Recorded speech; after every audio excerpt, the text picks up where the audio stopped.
Pemirsa, beberapa kendaraan dan fasilitas milik PT Freeport Indonesia dirusak oleh penambang emas tradisional. Mereka tak terima tenda lapaknya dibongkar oleh petugas saat melakukan sweeping penambangan liar.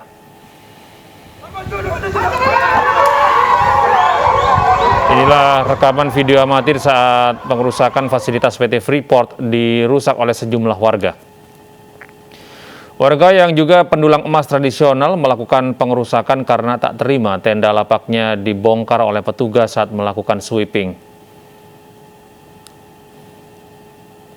Kejadian bermula saat petugas melakukan sweeping terhadap pendulang di daerah aliran sungai pembuangan limbah tailing yang berada di daerah pertambangan PT Freeport Indonesia, dan selanjutnya membongkar terhadap beberapa tenda liar. Beberapa orang yang tidak terima dengan sweeping tersebut kemudian melarikan diri ke arah Barak Ridge Camp dan kemudian melakukan pengerusakan fasilitas milik PT Freeport Indonesia.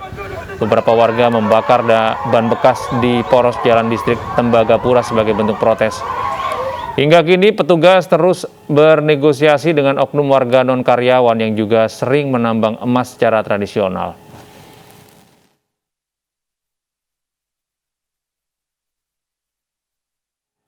Pemirsa, petugas gabungan menggerebek sebuah tempat hiburan malam di Jalan Gatot Subroto, Jakarta Selatan. Selain melanggar jam operasional, ratusan pengunjung juga mengabaikan protokol kesehatan.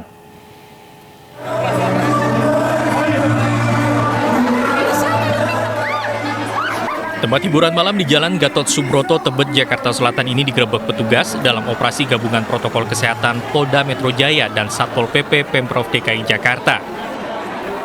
Petugas menemukan ratusan pengunjung yang beraktivitas di atas ketentuan jam operasional selama penerapan PPKM level 3. Selain banyak pengunjung yang tak mengenakan masker, tempat hiburan malam ini juga kedapatan tidak membatasi jumlah pengunjung hingga terjadi kerumunan. Meski kedapatan melanggar, polisi pun hanya membubarkan kerumunan dan meminta pemilik usaha untuk menutup tempat usahanya. Masih ada tempat yang tidak mematuhi aturan, yaitu tutup melebihi pukul 00. Dan kita lakukan himbauan untuk mereka segera bubar. Namun temuan ini akan direkomendasikan kepada Satpol PP Pemprov DKI Jakarta untuk memberikan sanksi tegas kepada pemilik tempat usaha karena telah melanggar aturan protokol kesehatan. Dari Jakarta, Rio Manik, iNews melaporkan. Sementara itu, pemirsa, di masa pandemi COVID-19, seleksi calon pegawai negeri sipil tetap diminati. Ribuan peserta datang untuk mengikuti seleksi CPNS. Sejak Sabtu pagi, ribuan peserta memadati Gedung Nanggala Kopassus Jakarta Timur untuk mengikuti seleksi CPNS yang digelar di masa pandemi COVID-19. Bagi peserta yang mengikuti seleksi CPNS harus membawa sertifikat vaksin dan surat swab antigen yang masih berlaku.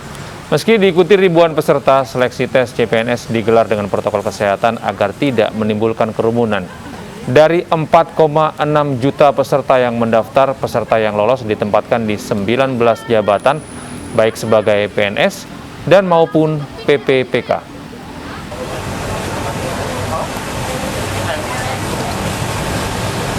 Harapannya sih untuk CPNS ini biar berjalan terus ya lancar walaupun COVID kayak gini kan, karena memang banyak yang membutuhkan pekerjaan.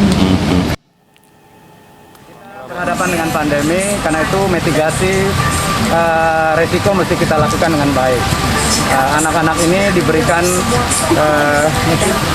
instruksi untuk memberikan deklarasi kesehatan. Pemirsa, seorang aparatur sipil negara di pemerintahan Kota Cimahi, Jawa Barat ditetapkan sebagai tersangka kasus pengadaan lahan pemakaman COVID-19. Oknum PNS tersebut kini ditahan bersama 2 tersangka lainnya.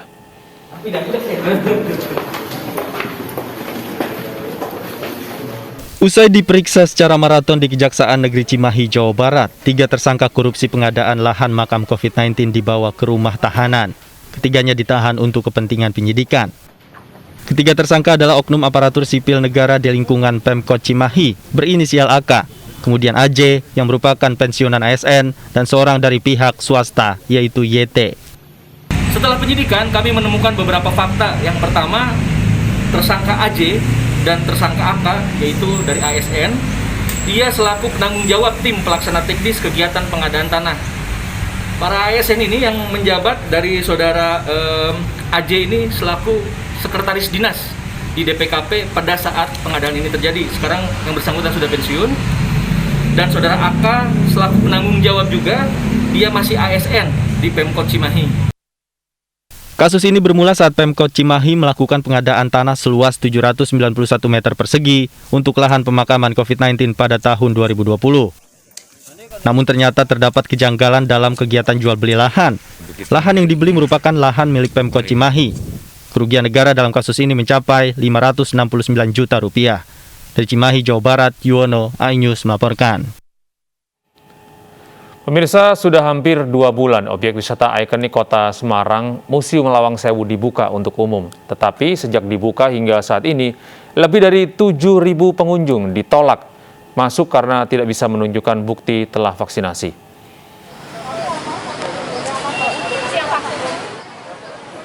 Warga antri sebelum memasuki objek wisata Museum Lawang Sewu, Semarang, Jawa Tengah dan harus menunjukkan bukti telah vaksinasi. Meski Kota Semarang telah memasuki level 2 PPKM, pengelola Lawang Sewu tetap membatasi jumlah pengunjung hanya 50% dari kapasitas normal. Sejak dibuka lagi 19 Agustus 2021, hingga sekarang sebanyak 18.000 orang mengunjungi Lawang Sewu. Tetapi pihak pengelola terpaksa menolak lebih dari 7.000 pengunjung karena belum divaksin atau tidak bisa menunjukkan bukti vaksinasi. Beberapa bisa menerima, tapi lumayan banyak juga dari mereka itu yang protes ke kami gitu, komplain. Karena ada beberapa di antara mereka kan yang belum bisa vaksin dikarenakan komorbid atau anak-anak di bawah umur, jadi memang mereka belum bisa vaksin. Banyak pengunjung kecewa dengan syarat telah vaksinasi karena anak-anak yang mereka bawa masih di bawah umur. Meski demikian, aturan ini dinilai sebagai tindak untuk mencegah munculnya klaster tempat wisata. Bahwa anak-anak ini loh Pak, yang belum vaksin, ya agak kecewa, jauh-jauh dari Surabaya nggak bisa masuk. Belum masuk. Sebelumnya udah ada, tahu nggak Pak, kalau di sini harus menunjukkan surat vaksin? Nggak tahu. Nggak tahu ya. Protokol kesehatannya sih di sini terjaga banget. Masuk di sini udah harus pakai kartu vaksin, harus lengkap, terus dicek lagi. Dan ini luar biasa sih, bagus banget. Selain vaksinasi, aturan wajib prokes tetap diberlakukan dengan harapan objek wisata Lawang Sewu bisa menjadi pilihan masyarakat untuk berwisata dengan aman dan nyaman. Di Semarang, Jawa Tengah, Dimas Yuli, iNews melaporkan. Pemirsa, vaksinasi terhadap anak-anak selalu mengundang cerita, seperti vaksinasi di Surabaya, Jawa Timur ini. Karena takut jarum suntik, anak-anak histeris dan berontak. Bahkan sebanyak 10 orang tenaga kesehatan dan TNI ikut memegangi seorang anak yang ketakutan melihat jarum suntik. Mama dok, jangan dok, ampun dok. Bentar dok. Adik kecil ini bernama Muhammad Faik.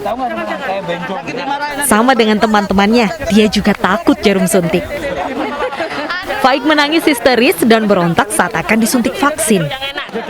Bahkan untuk menyuntik Faik saja, ada 10 petugas yang bertugas memegangi, merayu, menenangkan, dan menyuntik.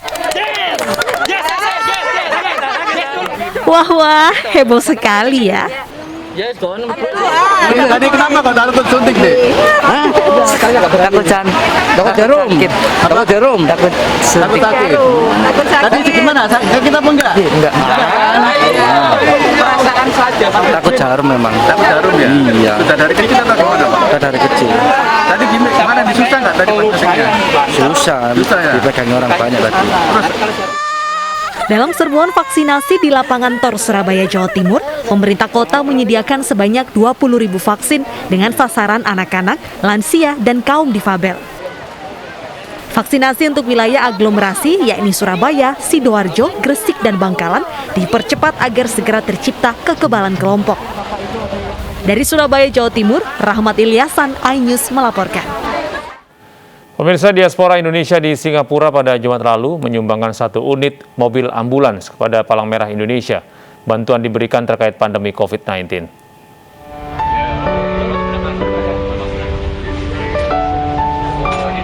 Forum Komunikasi Masyarakat Indonesia di Singapura pada Jumat lalu menyerahkan bantuan 1 unit mobil ambulans kepada Palang Merah Indonesia Provinsi DKI Jakarta. Bantuan diberikan secara simbolis oleh Direktur Asia Tenggara Kementerian Luar Negeri Mirza Hidayat atas nama KBRI Singapura dan Diaspora Indonesia kepada Ketua Pengurus PMI DKI Jakarta Rustam Effendi. Ambulans tersebut akan digunakan sebagai mini ICU di lokasi sentra vaksinasi PMI Provinsi DKI Jakarta.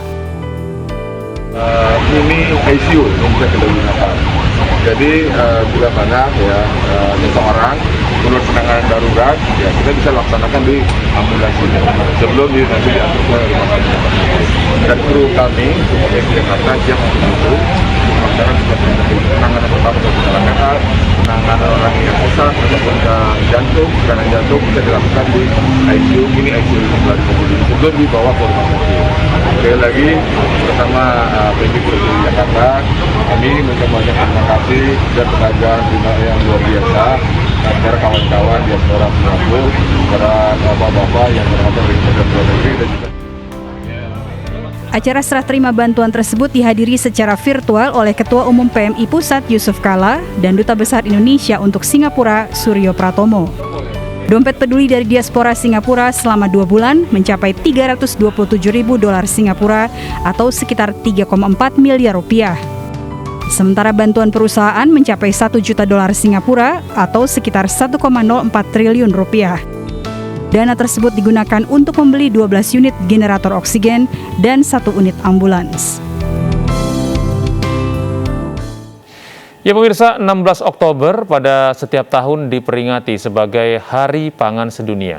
Di tengah pandemi COVID-19 yang belum usai, resesi ekonomi telah menghambat akses pangan dan mempengaruhi seluruh sistem pertanian, termasuk di tanah air.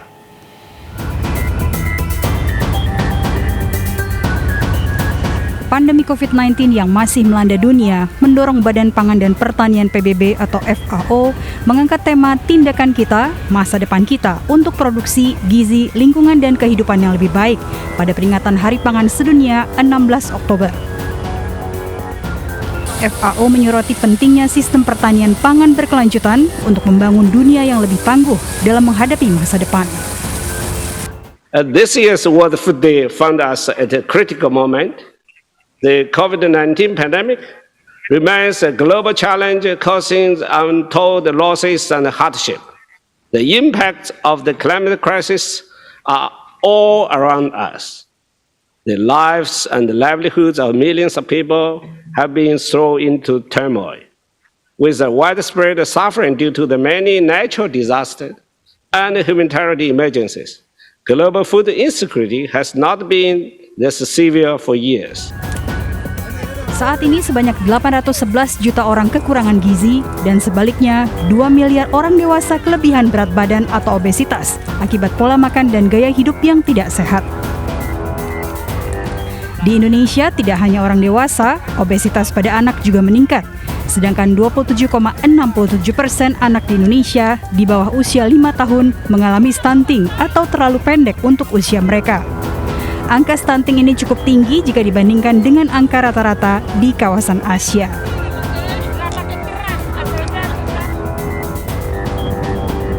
Sistem yang mencakup perjalanan makanan dari lahan pertanian ke meja makan, mulai sejak ditanam, dipanen, diproses, dikemas, diangkut, didistribusikan, diperdagangkan, dibeli, disiapkan, dimakan, dan dibuang, sangat mendesak untuk berubah menjadi sistem yang lebih berkelanjutan.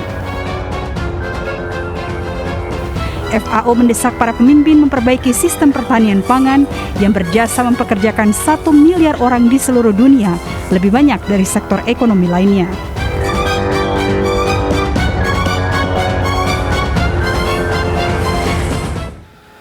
Sementara itu pemirsa, beberapa duta besar anggota Uni Eropa Sabtu kemarin menanam mangrove di Taman Wisata Angke Kapuk, Jakarta Utara. Penanaman mangrove menjadi ajakan nyata Uni Eropa menuju perubahan iklim yang lebih baik.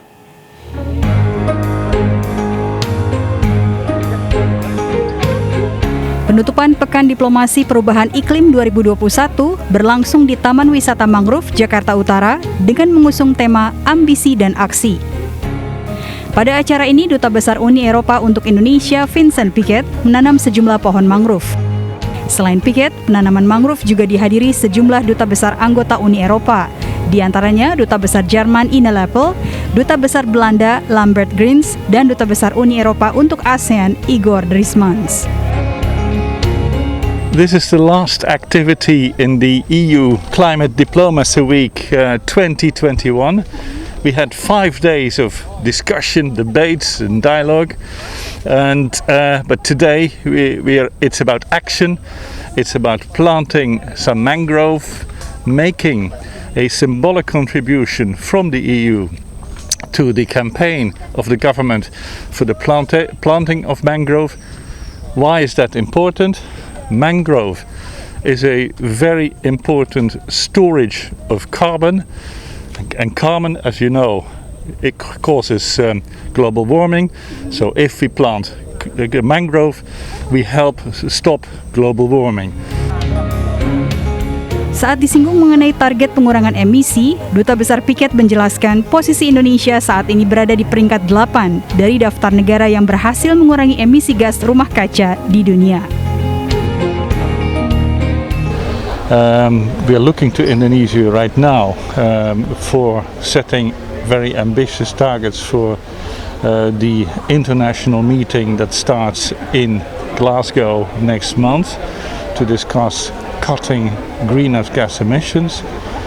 All countries need to improve and raise their ambition because the science tells us very, very clearly if we don't act more now, we will promote and cause a tremendous climate crisis very soon in the next decades.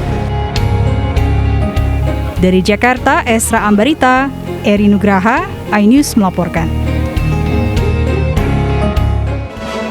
Liverpool pesta gol ke gawang Watford dalam lanjutan Liga Premier Inggris. Kami hadirkan informasi lengkapnya usai jeda pariwara.